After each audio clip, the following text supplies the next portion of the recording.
ਕਰਦੇ ਨੇ ਜੋ ਵੀ ਮੰਗਾ ਮੈਨੂੰ ਸਰਕਾਰ ਅਤਾ ਕਰਦੇ ਨੇ। ਹਰ ਇੱਜ਼ਤਾਂ ਦਾ ਸਦਾ ਉਹਨਾਂ ਦੇ ਗਲ ਵਿੱਚ ਰਹਿਣਾ, ਹਰ ਇੱਜ਼ਤਾਂ ਦਾ ਸਦਾ ਉਹਨਾਂ ਦੇ ਗਲ ਵਿੱਚ ਰਹਿਣਾ। ਉਹਨਾਂ ਖੁਸ਼ਬਖਤਾਂ ਦਾ ਨਾ ਮਰ ਕੇ ਵੀ ਜ਼ਿੰਦਾ ਰਹਿਣਾ, ਜਿਹੜੇ ਆਕਾ ਦੀ ਸਨਾ ਕਰਦੇ ਨੇ ਜੋ ਵੀ ਮੰਗਾ ਮੈਨੂੰ ਸਰਕਾਰ ਅਤਾ ਕਰਦੇ ਨੇ। ਜੋ ਵੀ ਮੰਗਾ ਮੈਨੂੰ ਸਰਕਾਰ ਅਤਾ ਕਰਦੇ ਨੇ। ਆਪਣੇ ਮੰਗਤੇ ਨਾਲ ਪਿਆਰਾ ਕਾ ਬੜਾ ਕਰਦੇ ਨੇ ਜੋ ਵੀ ਮੰਗਾ ਮੈਨੂੰ ਸਰਕਾਰ ਅਤਾ ਕਰ।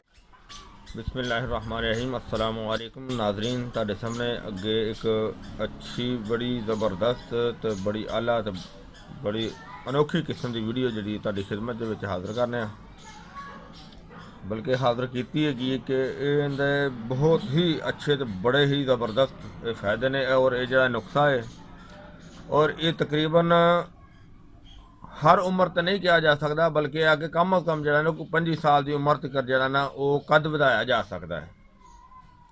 एक कद वधाने वास्ते जरा जो कैल्शियम की कमी को पूरा करने वास्ते बहुत ही अच्छा तो बड़ा ही ज़बरदस्त तो बड़ा आला किस्म का नुस्खा है कि जिनकी बहुत ही ज़्यादा तारीफ है। तो यह आइटमां तो सिर्फ 3 ही ने, तो यह नुस्खा बड़ा ही अच्छा है। उम्मीद है कि तुहानूं वैसे भी बहुत ही अच्छा तो बड़ा ज़बरदस्त लगेगा और इस वीडियो को तुसी लाजमी जरा ना कि लाइक करियो, शेयर करियो, सबसक्राइब करना बिल्कुल नहीं भूलना और शेयर करना जरा ना यह तो हकीकत गल है कि सदका जारिया है। इस वजह तो कोई होर भी देखेगा तो और उनका तुहानूं बेहतरीन फ़ायदा होएगा। और यह जिहड़ियां चीज़ां ने यह सिर्फ 3 चीज़ां ने कि जिहड़ियां तुहाडे सामने पेश खिदमत ने कि इन्हां विच सिर्फ एक चीज़ हैगी है।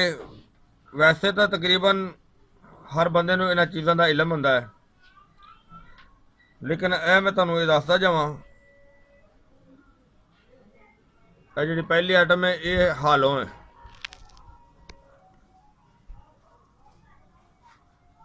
हालों है तुखम हालों।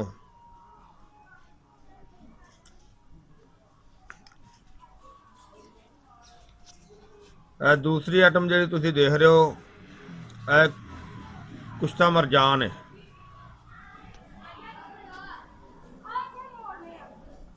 और ये अपना बनाया हुआ है, बड़ा ही ज़बरदस्त तो बहुत ही आला किस्म की चीज़ है। मरजान तो इलावा तीसरी आइटम जी है जानी पहचानी सारे की है तो दुध देगा है।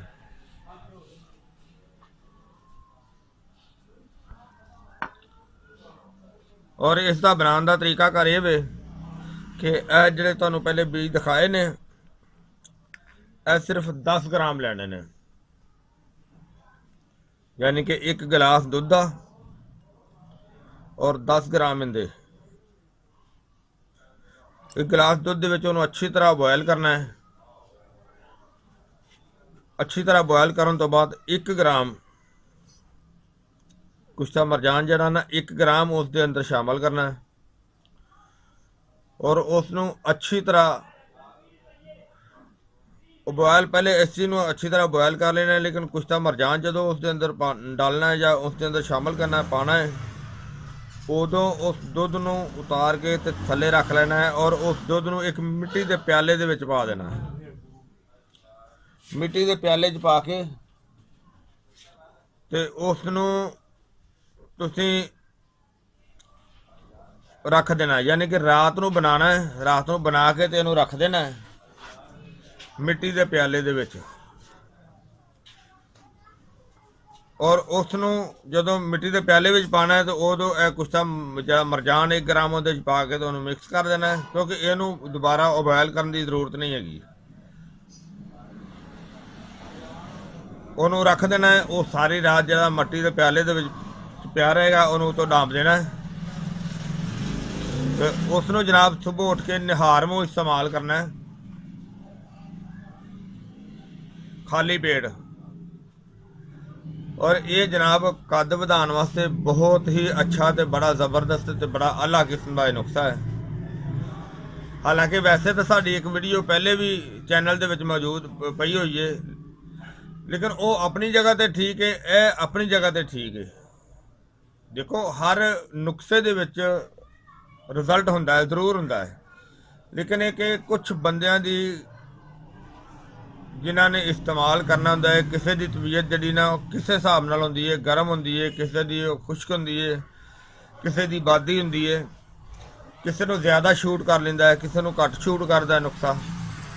ਤੇ ਇਸ ਵਜ੍ਹਾ ਤੋਂ ਫਿਰ ਉਹ ਇੱਕ ਨਹੀਂ ਹੋਰ ਜ਼ਿਆਦਾ ਨੁਸਖੇ ਜਿਹੜੇ ਨੇ ਉਹ ਬਣਾਏ ਜਾਂਦੇ ਨੇ। ਫਿਰ ਇਸ ਚੀਜ਼ ਦਾ ਨੁਕਸਾਨ ਨਹੀਂ ਹੈਗਾ ਕਿ ਇਹਦੇ ਵਿੱਚ ਕੋਈ ਵੀ ਇਸਤੇਮਾਲ ਕਰ ਸਕਦਾ ਹੈ, ਕਿ ਬਗੈਰ ਬੇਸ਼ੱਕ ਹਾਈਟ ਵਾਲਾ ਵੀ ਇਸਤੇਮਾਲ ਕਰੇਗਾ ਉਹਦੇ ਵਾਸਤੇ ਵੀ ਬਿਹਤਰੀਨ। ਅਗਰ ਹਾਈਟ ਦੇ ਮਸਲੇ ਵਾਸਤੇ ਨਹੀਂ ਇਸਤੇਮਾਲ ਕਰੇਗਾ ਤੇ ਇਹ ਜਿਹੜੀ ਚੀਜ਼ ਹੈ ਕੈਲਸ਼ੀਅਮ ਦੀ ਕਮੀ ਪੂਰੀ ਕਰਨ ਨੂੰ ਬਿਹਤਰੀਨ ਤੇ ਆਲਾ ਚੀਜ਼ ਹੈ, ਕਿਉਂਕਿ ਇਸ ਮਰਜਾਨ ਦਾ ਕੁਰਾਨ ਪਾਕ ਦੇ ਵਿੱਚ ਜ਼ਿਕਰ ਹੈ।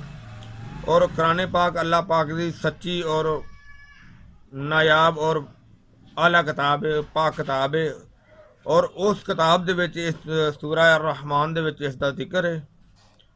ਔਰ ਜਿਹੜਾ ਉਸ ਦੇ ਵਿੱਚ ਜ਼ਿਕਰ ਹੋਵੇ ਉਹ ਤੇ ਚੀਜ਼ ਗਲਤ ਹੋ ਸਕਦੀ ਨਹੀਂ, ਬਲਕਿ ਅੱਲਾਹ ਪਾਕ ਦੀ ਬਣਾਈ ਹੋਈ ਜੜੀ ਬੂਟੀ ਤੋਂ ਕੋਈ ਵੀ ਗਲਤ ਨਹੀਂ ਹੈ। ਲੇਕਿਨ ਜਦੋਂ ਇੱਕ ਚੀਜ਼ ਦਾ ਖਾਸ ਜ਼ਿਕਰ ਆਉਂਦਾ ਹੈ ਉਸ ਦੇ ਵਿੱਚ ਉਹਦੇ ਫਵਾਇਦ ਜਿਹੜੇ ਨੇ ਉਹ ਹੋਰ ਖਾਸ ਹੁੰਦੇ ਨੇ ਔਰ ਜ਼ਿਆਦਾ ਔਰ ਆਲਾ ਫਵਾਇਦ ਹੁੰਦੇ ਨੇ। ਤੇ ਇਸ ਵਜ੍ਹਾ ਤੋਂ ਇਹ ਚੀਜ਼ ਇੱਕ ਮੁਰੱਕਬ ਇੱਕ ਨੁਸਖਾ ਇਹ ਚੀਜ਼ ਬਣਾਈ ਗਈ ਹੈ। ਇਨਸ਼ਾਅੱਲਾ ਇਹਦਾ ਰਿਜ਼ਲਟ ਵੀ ਅਜ਼ਮਾਇਆ ਹੋਇਆ, ਬਹੁਤ ਅੱਛਾ ਰਿਜ਼ਲਟ ਹੈ। ਤੇ ਉਮੀਦ ਹੈ ਇਨਸ਼ਾਅੱਲਾ ਕਿ ਇਹ ਤੁਹਾਨੂੰ ਵੀਡੀਓ ਜਿਹੜੀ ਨਾ ਅੱਛੀ ਲੱਗੀ ਹੋਵੇਗੀ। ਇਹਨੂੰ ਤੁਸੀਂ ਲਾਈਕ ਕਰਿਓ ਔਰ ਇਹਨੂੰ ਸ਼ੇਅਰ ਕਰਿਓ, ਸਬਸਕ੍ਰਾਈਬ ਕਰਨਾ ਬਿਲਕੁਲ ਨਹੀਂ ਭੁੱਲਣਾ। ਤੇ ਅਗਲੀ ਵੀਡੀਓ ਨਾਲ ਫਿਰ ਮਿਲਾਂਗੇ। ਇਜਾਜ਼ਤ, ਅੱਲਾ ਹਾਫਿਜ਼, अस्सलाम वालेकुम वरहमतुल्लाहि वबरकातुहू।